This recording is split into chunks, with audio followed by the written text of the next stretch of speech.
Hey everyone, I'm David Marcel. Welcome to my comic book obsession. And today, we've got the first Freebie Friday. And since it's the first, we're actually going to split this into two mega Freebie Fridays with a ton of free comic books. Now, I don't know about you, but I love free stuff. So today, we're going to kick off your digital comic book collection, and we're going to do it with a couple of great books.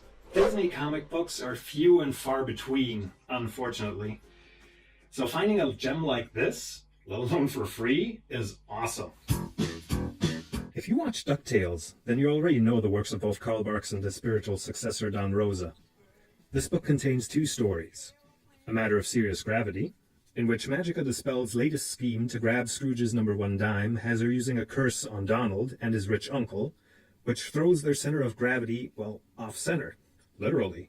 So instead of pulling down, their gravity pulls to the right. Can they get back the number one dime and undo the curse, or will they live sideways forever? Then the next story, The Sign of the Triple Distelfink, opens as Gladstone Gander tries to hide the fact that he has one day a year when his luck is reversed, his birthday.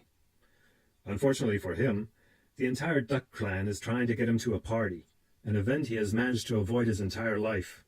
In the end, we even learn the reason for his extreme luck, and Donald's extremely bad luck. I knew it. I knew that insufferable goose had some sort of pact with a Lovecraftian elder god. What? Donald doesn't like him. Neither do I. Both of these stories are very amusing, and they just radiate love for the characters.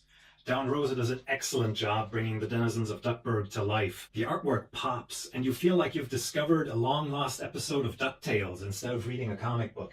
This is absolutely recommended for Disney fanatics or also for younger readers. So, up next, we have Aliens number 0.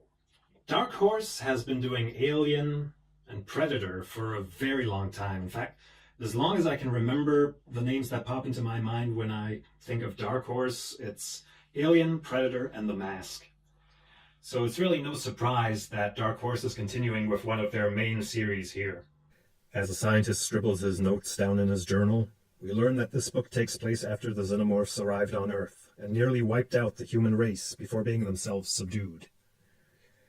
The book recounts the events quickly, while also studying how the xenomorphs behave and musing about their intelligence and society.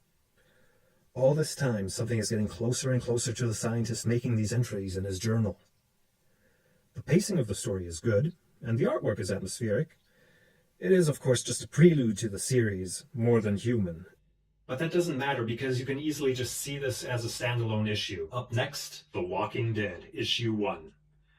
Now, believe it or not, I've never watched The Walking Dead on TV, and I never picked up a comic book either. I knew the series was good because one of my work colleagues is an absolute fanatic, and when we got her the first omnibus as a present for her birthday, she just went nuts. So, seeing how I trust her taste, I guess it's a good series, but now I had a chance to find out, and boy, am I glad I did. We meet our hero Rick, just as he enters a gunfight with an escaped convict, and things don't go very smoothly. Waking up in the hospital after being shot by a fugitive is unpleasant enough, but waking up to see that the zombie apocalypse happened? That's even worse. How there is still liquid in his IV, by the way, is a mystery to me. Rick heads home to try to find his family after escaping from the hospital, only to discover his family gone and to be whacked in the head with a shovel. Rick wakes up in the company of the Joneses, Morgan and Lil Dwayne, who are squatting in his neighbor's house. The Joneses catch Rick up on current events, and then join him to the police station, where they load up on supplies and go their separate ways. I can definitely see how this became a major success, and I definitely want to pick up more of these books sometime down the road. Scott Pilgrim, free comic book day issue. I have to confess that aside from the movie, I have absolutely no ties to Scott Pilgrim whatsoever. And the movie, let's be honest, it was fun but kind of forgettable. This has Scott, Wallace, and Ramona going to a free movie, because it's a free comic book, so the movie's free. Seriously, this is part of the story, I'm not making this up. Anyway, they're already late for the movie because Scott just can't make up his mind what kind of soft drink to get. In the end, it doesn't really matter because Scott didn't bring any money because he followed the logic through and figured, hey, movie's free, the comic book's free, drinks are going to be free, right? Yeah, no luck there. On the way to the candy store, where Wallace is going to buy something, they get attacked by a ton of posters for a movie called The Girl Who Kicked Me. They all go after Scott for some reason or another, and our hapless hero has a very hard time fighting them because he just doesn't want to hit a girl. Dude, I get chivalry and everything, but priorities? After he accidentally kicked one of them in the chin, she dissolves into a piece of paper, making these girls the most aggressive and at the same time the most disappointing piñatas ever. Ramona then decides to get in on the action and give him a hand so he can actually fight and win against these girls. They all dissolve into little coupons for free beverages. The gang, of course, never ever makes it to the movie because Scott needs 45 minutes to decide what drinks he's going to get for all these coupons.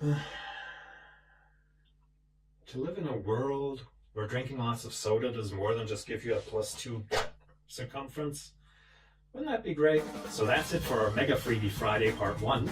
Did you enjoy this video? Click like and subscribe below, leave a comment, and if you want to check some of these out, I've left you some links down in the description as well.